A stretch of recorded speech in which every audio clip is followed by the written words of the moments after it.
एमआयएमचे नवनिर्वाचित नगरसेवकांचा भव्य सोहळा. नुकत्याच झालेल्या नंदुरबार नगर परिषद निवडणुकीत एमआयएमने दणदणीत विजय मिळवलेल्या नवनिर्वाचित प्रभाग क्रमांक 12चे नगरसेवक सय्यद रफत हुसेन व सालेहा बेगम शेख शरफुद्दीन व प्रभाग क्रमांक 15चे नवनिर्वाचित नगरसेवक आसिफ इस्राईल पिंजारी आणि मलक साजेदा बी अशफाक यांच्या शहरातील इलाही चौक येथे भव्य नागरी सत्कार सोहळा पार पडला. या चारही नगरसेवकांच्या नागरिकांच्या उपस्थितीत विशेष भव्य सत्कार लक्षवेधी ठरला.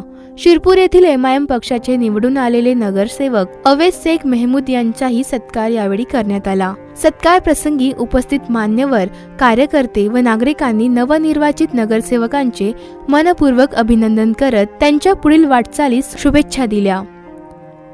शहराच्या सर्वांगीण विकासासाठी मूलभूत सुविधा, स्वच्छता, पाणीपुरवठा, रस्ते व नागरिकांच्या प्रश्नांसाठी ते सदैव तत्पर राहतील असा विश्वास एमआयएम पक्षाचे नंदुरबार जिल्हाध्यक्ष सय्यद फरत हुसेन यांनी यावेळी व्यक्त केला. या प्रसंगी नवनिर्वाचित नगरसेवक सय्यद रफत हुसेन यांनी नागरिकांनी दाखवलेल्या विश्वासाबद्दल कृतज्ञता व्यक्त केली. जनतेने दिलेल्या संधीचे सोनं करून शहराच्या विकासासाठी प्रामाणिकपणे काम करू असे आश्वासन चारही नगरसेवकांनी दिले. या सत्कार कार्यक्रमात उत्साहाचे वातावरण होते. नवनिर्वाचित नगरसेवकांनी आश्वासन दिले की शहराची सेवा करण्याची संधी या निवडणुकीच्या माध्यमातून आम्हाला मिळाली आहे. आम्ही त्याचा योग्य उपयोग करून शहराच्या विकासासाठी तत्पर राहू. कार्यक्रमाची प्रस्ताविक मौलाना जिशान यांनी केली तर आभार एमआयएम शहर अध्यक्ष अरशद सय्यद यांनी मानले. या कार्यक्रमात नागरिकांच्या उपस्थितीत चारही नगरसेवकांचा विशेष भव्य सत्कार लक्षवेधी ठरला. क्राईम एफआयआर साठी फिरोज खान यांचा रिपोर्ट, नंदुरबार. अस्सलामु अलैकुम रहमतुल्लाहि व बरकातहू. औज़ु बिल्लाहि मिनश शैतानिर रजीम. बिस्मिल्लाहिर रहमानिर रहीम. अल्लाह के नाम से शुरू, जो दिलों के हाल खूब जानता है. जहां जहां तक मेरी आवाज पहुंच रही है, जो जो लोग मुझे देख रहे हैं, उन तमाम देखती आंखों और सुनते कानों को मेरा सलाम पहुंचे.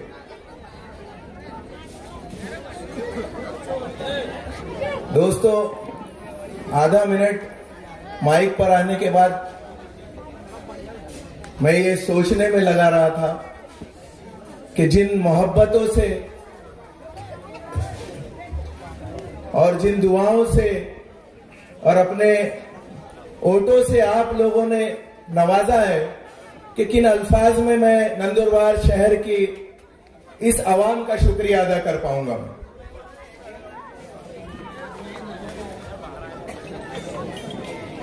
और सबसे बड़ी बात, मुझसे पहले हमारे नगर सेवक आसिफ भाई, जकरिया भाई ने जो आपके सामने अपनी बात रखी, उन्होंने कहा कि प्रचार के दौरान कई बातें सुनने मिली. कोई कहते थे कि बच्चे हैं, नाबालिग बच्चे हैं, है ना. तो वो बातें सुनकर मुझे ये याद आता था, मरहूम सालार जो असदुद्दीन ओवैसी साहब के वालिद थे, उनके YouTube के ऊपर कई लोगों ने देखे होंगे. आज भी उनके डायलेक्ट जो है सोने के अल्फाजों में लिखकर लगाने जैसे है ना. जो कहते थे कि नाबालिग है, ऐसी धूल चटाई कि आज उनको भी समझ में आ गया होगा कि मजलिस इत्तेहादुल मुस्लिमीन बच्चों का खेल नहीं. और दूसरी बात कि जीत के आने के बाद कुछ लोग निशानी पे तनकीद कर रहे. क्या निशानी है भाई मजलिस की? क्या उड़ाए यार 14 से पहले. दोनों तरीके की पतंग उड़ाना आ गया नंदुरबार के लोगों को, है ना. किसी ने ये फेसबुक के ऊपर रखा, मैं नाम नहीं लूंगा, आप लोगों ने देखा होगा शायद. पतंग को पूरा हरा करके पतंगचे दिवस आले, जरा सांभाळून गळे चिरले जातील. अरे प्यारे, बरसों बरस से पतंग उड़ा रहे तुम, थोड़ी सी हमने उड़ा लिए तो गलों का खौफ आ गया तुमको. अच्छा ये भी वजाहत कर दूं मैं कि गला पतंग से नहीं चिरता, चाइना के मांझे से चिरता भाई। सही है ना? तो चाइना के मांझे को तो पहले ही बंद करा दिया प्रशासन ने। अब इसके बाद दिखे ना कार्रवाई होंगी, है ना? कितना मांझा बांटे इलेक्शन में, कितना मांझा बांटे? अब आपने बगैर मांझा लेके भी पतंग उड़ाई ना, देसी मांझा से उड़ी पतंग, है क्या नहीं? तो हमेशा इंशाअल्लाह ताला देसी मांझे से पतंग उड़ेंगी। चाइना के मांझे को बैन करवा दिया हमने, है ना? और दोस्तों,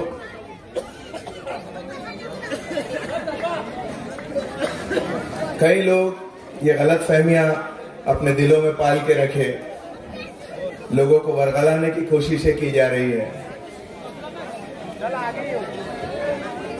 जैसा मुझसे पेशतर मुझे आवाज देते हुए मौलाना साहब ने बहुत बड़ा शेर कहा करबला के ताल्लुक से, तो मैं एक बात बता दूं कि जब करबला का वाकया पेश आया तो हजरत इमाम ज़ैनुल आबिदीन, जो एक तन्हा मर्द इमाम हुसैन के खानदान में बचे थे, काफी अरसे तक आप बहुत सदमे में रहे।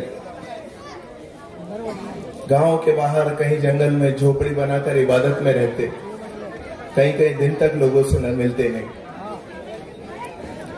लेकिन जब यजीदियों का पतन शुरू हुआ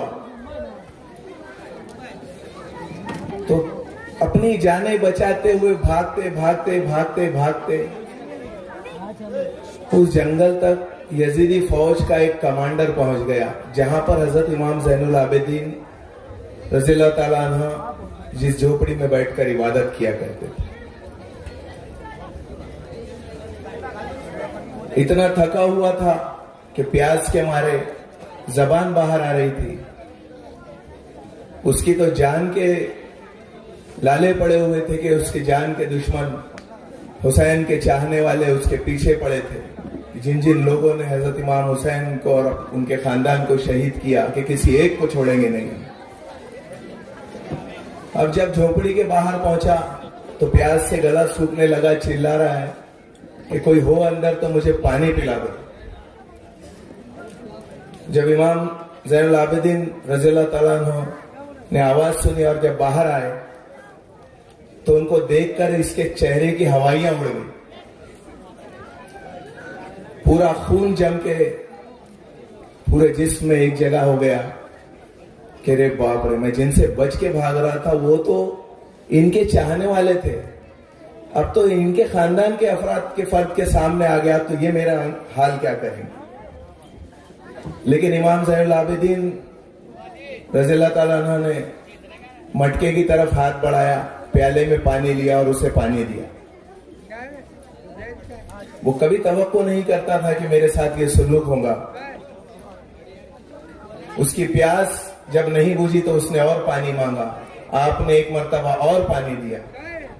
फिर तीसरी मर्तबा उसने पानी मांगा, आपने तीसरी मर्तबा उसे पानी दिया। जब उसको जरा राहत महसूस हुई, उसकी जान में जान आई, तो उसने अर्ज किया कि इमाम, आपने मुझे पहचाना नहीं शायद। तो इमाम के जुमले सुनिए। इमाम ने फरमाया कि मैं तुझे कैसे भूल सकता हूं, तू वही है ना करबला में सबसे पेश था मेरे अहले खाना को शहीद करने में। तो बोले, आपने मुझे जानने के बाद में भी मेरे साथ में ये सलूक किया, मुझे पानी दिया। तो इमाम के जुमले सुनिए। आपने फरमाया कि उस वक्त करबला में हम तुम्हारे मेहमान थे, ये तेरे खानदान का और तेरा सलूक था जो तूने करबला में हमारे साथ किया। यहां तू मेरा मेहमान है, मेरे घर पे आया है, ये मेरा और मेरे खानदान का ज़र्फ है जो मैं तेरे साथ सलूक कर रहा हूं। तो दोस्तों, मजलिस इत्तेहादुल मुस्लिमीन को जिस अंदाज में लोगों ने पेश किया, खुसूसन मुखालिफिन ने, जिनको लगता था सियासी एतबार से अगर ये लोग जम गए तो हमारी दुकानें बंद करवा देंगे, और अल्हम्दुलिल्लाह हम दुकान लगाने नहीं आए। मजलिस इत्तेहादुल मुस्लिमीन मकान कायम कर चुकी। नंदुरबार के अंदर ये सब एक मकान के अफराद है, ये एक फैमिली हो गई अल्हम्दुलिल्लाह, है ना। तो दुकान नहीं है मजलिस की। जिनको डर था कि हमारी दुकानें बंद हो जाएगी, मजबूत बुनियादों वाला मकान अल्हम्दुलिल्लाह मजलिस इत्तेहादुल मुस्लिमीन ने, उसकी टीम ने नंदुरबार के अंदर 12-13 साल अथक मेहनत और जद्दोजहद के बाद में यहां पर कायम कर लिया। अब जिनको दुकानों का डर था उसको तो आप लोगों ने इंतखाबात में बता ही दिए, अच्छी अच्छी दुकानों को अपने वोटों के और अपनी दुआओं के जरिए बंद करके। अब इसके बाद जो एक नया सिलसिला शुरू होगा, इसके बाद जो एक नया सिलसिला शुरू होगा, कहीं हमारे पास में भी नौजवान बहुत जज्बातों से भरे हुए, बहुत जज्बातों से भरे हुए होना चाहिए। कई लोगों ने मेरे पास ऑफिस में जीतने के बाद में आकर कहा, नौजवानों ने खुसूसन, कि भाई इलेक्शन में फला ने फला के लिए काम किया, फला ने हमको ये तकलीफें दी, हमको ये परेशान किया, यहां पे ऐसा किया, वहां पर वो किया। यानी जो लोगों ने तकलीफें बर्दाश्त की, उनका खुशी के मारे ये जज्बा था कि अब अगर वो अपने ऑफिस पे आए तो हम उनका काम नहीं करेंगे, हम उनको खड़ा भी नहीं रखेंगे। ये हमारे जज्बात थे नौजवानों के। लेकिन खुदा की कसम 13 सालों के अंदर जब से मजलिस इत्तेहादुल मुस्लिमीन को हम लोगों ने नंदुरबार में कायम किया, वहां से आज तक कोई ये नहीं कह सकता कि हमने हमारे नौजवानों का गलत फायदा उठाया और उन्हें किसी तकलीफ में मुब्तला होने दिया। उल्टा कई नालायकों की नालायकियों की वजह से, नादानियों की वजह से जब नौजवान तकलीफों में परेशानियों में आए तो अल्लाह जानता है, आप लोग गवाह है उस चीज के कि मजलिस इत्तेहादुल मुस्लिमीन का एक एक फर्द रात में 2 बजे भी आप लोगों के लिए रास्ते पर खड़ा रहा। तो 13 साल की मेहनतें और उनके जज्बातों को सही दिशा में लेके चलने का काम अगर मजलिस इत्तेहादुल मुस्लिमीन ने किया, जब तो हम इख्तिदार में भी नहीं थे, और आज अल्हम्दुलिल्लाह अगर हमारे 4 नगर सेवक जीत कर आए हैं, ऐवान में जाकर बैठने की ताकत अगर आपने दी है, तो अल्हम्दुलिल्लाह उतने ही जज्बे, उतने ही संयम, उतने ही अमन सुकून के साथ में मैं वादा करता हूं कि अगले 5 साल भी ऐसे ही निकलेंगे इंशाअल्लाह ताला। मैंने मेरे उन नौजवानों को एक ही मिसाल दिया, मैं उससे अच्छी मिसाल दे भी नहीं सकता था और हो भी नहीं सकती दुनिया में उससे अच्छी मिसाल, कि जो घर में हम जिस रसूल का कलमा पढ़ने वाले हैं, उस रसूल को अपने घर से हिजरत करने पर मजबूर जब किया गया, जब मजबूर किया गया कि 10 साल के लिए मक्का से अपने अहले खाना, अपने खानदान से दूर रहने पर, अपने घरदार को छोड़कर मजबूर करके जाने पर मजबूर कर दिया गया। 10 साल हिजरत करके आप मदीना शरीफ में रहे, और जब इस्लाम का लश्कर लेकर आए 10,000 का, जब फतेह मक्का हुआ 10 साल के बाद, कितनी तकलीफें बर्दाश्त की थी अल्लाह के रसूल और आपके सहाबा इकराम ने, कितनी तकलीफें बर्दाश्त की थी। उनकी पांव की धूल के एक जर्रे के बराबर भी हमने वो तकलीफें नहीं देखी। मैंने अपने नौजवानों को यही मिसाल दी कि जब फतह मक्का हुआ तो अल्लाह के रसूल ने सबको अमान दे दी, और खुसूसी तौर पर यह फरमाया कि जाओ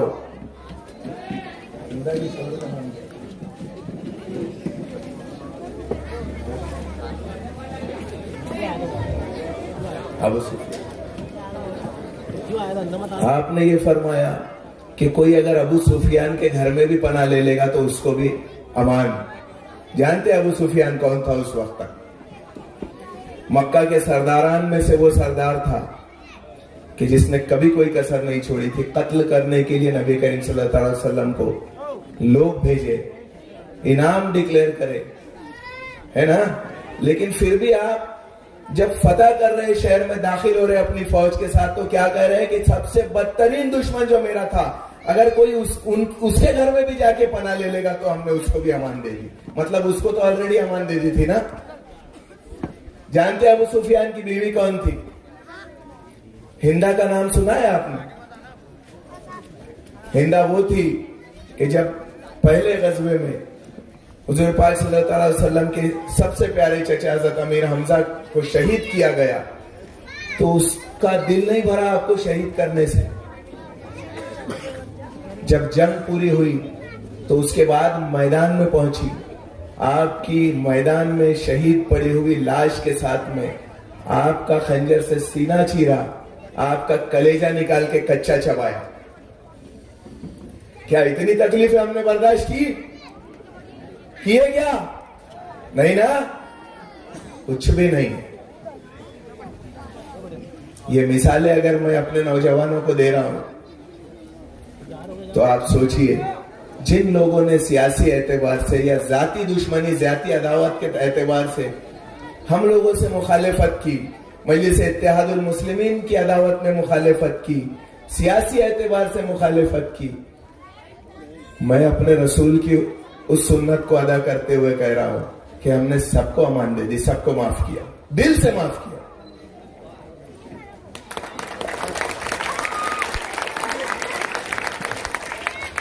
और जब अब अगला दौर शुरू होगा तो जिम्मेदारियों का बोझ आप लोगों ने हमारे सिर पे डाला है। सलाम है आप लोगों को ऊपर कि आज तक की तारीख में इतना पैसा नहीं बटा। देखा आप लोगों ने वोट के लिए, देखा यह भी कहा जाता था कि नंदुरबार में खुसूसी मुस्लिम वार्ड के अंदर बगैर पैसे के आप इलेक्शन जीत ही नहीं सकते, बगैर पैसे के यहां इलेक्शन हो ही नहीं सकता। सलाम है नंदुरबार के गयूर मुसलमानों पर, सलाम आपको असद साहब ने भेजा, इम्तियाज साहब ने भेजा वहां पर, जब मैंने आप उनको खुशखबरी दी कि साहब अल्हम्दुलिल्लाह 6 में से 4 जीती। इंशाअल्लाह ताला अगली बार जितने खड़े होंगे पूरे जीतेंगे।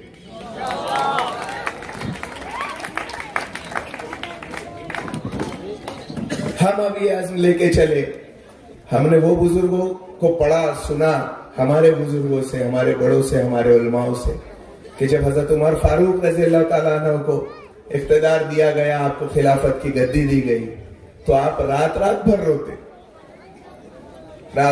रोते। आपके अहलिया ने एक बार उनसे पूछा क्या वजह है? आधी दुनिया पे हुक्मरानी करने वाले गद्दी पे आपको बिठाया गया, आधी दुनिया पे, और आप रो रहे हैं रात रात भर के, मुसल्ला तर हो जाता है। तो आप खशियत इलाही से ये फरमाते कि तू ये सोच कि इतनी बड़ी जमीन के ऊपर अगर मुझे हुक्मरानी अल्लाह ने अता की है, अगर दरियाए दजला जो मेरे हुक्मरानी का आखिरी किनारा है, अगर कोई कुत्ता वहां पे भूख से मर जाए तो उमर अल्लाह के सामने क्या जवाब दे? हमने अपने बुजुर्गों को ये सुना। मैं उन तमाम मुखालिफिन से दरखास्त करूंगा इस स्टेज से कि दिलों में अदावत रख के जो कुछ भी आप लोगों ने मुखालिफत में प्रसार किया खत्म करिए। अल्लाह ने बहुत कुशादा दिल बनाए हैं हमारे। आइए आपको यहां पर खांधे पर बिठाएंगे, लेकिन सियासी अदावत दिल में रख के मेरे नौजवानों के साथ में, मजलिस इत्तेहादुल मुस्लिमीन के किसी एक नौजवान के साथ में आप लोगों ने गलत तरीके से खेटने की कोशिश की, तो खुदा की कसम इतने कमजोर भी नहीं है। किसी नेता ने यहां पे डायलेक्ट कह के गया था, गुंडे नहीं है हम, लेकिन ये भी मत समझ लेना कि गांडू है। तो वही डायलेक्ट यहां पे बोल रहा हूं इसी स्टेज से, इसी चौक से, कि गुंडे नहीं है हम, लेकिन ये भी समझने की खुशफहमी मत रखना कि गांडू है हम, नहीं है। हा?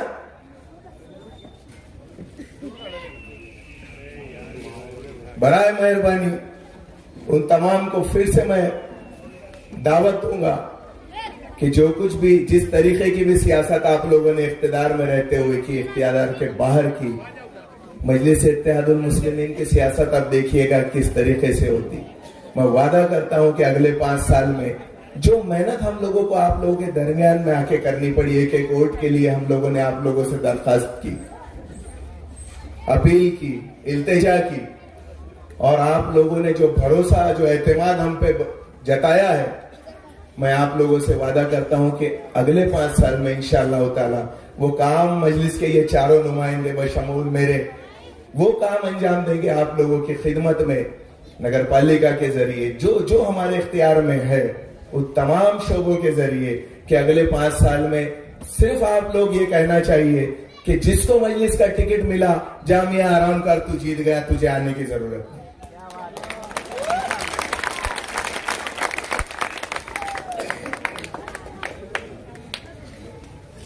दोस्तों, कई मोहब्बत रखने वाले, चाहने वालों ने भी गुलपोशी और इस्तकबाल का इंतजाम किया है। मैं नहीं चाहूंगा कि मेरी और तकरीर के जरिए या और बहुत सारी बातें आप लोगों से करनी है, लेकिन इतना वादा करता हूं इंशाअल्लाह ताला कि बकिया बातें अब नगर पालिका के ऐवान में होंगी, और जब वहां पे हम चारों की दहाड़ आप सुनेंगे तो आप लोगों का भी सीना फख्र से चौड़ा होगा। इतनी बात कहते हुए मैं आप लोगों से रजा लेता हूं और फिर एक बार आपका तहे दिल से शुक्रिया अदा करता हूं, दिल की गहराइयों से अदा करता हूं कि शुक्रिया के अल्फाज भी मुझे कम लगते हैं कि किन अल्फाजों में मैं आप लोगों का शुक्रिया अदा करूं। शुक्रिया, खुदा हाफिज।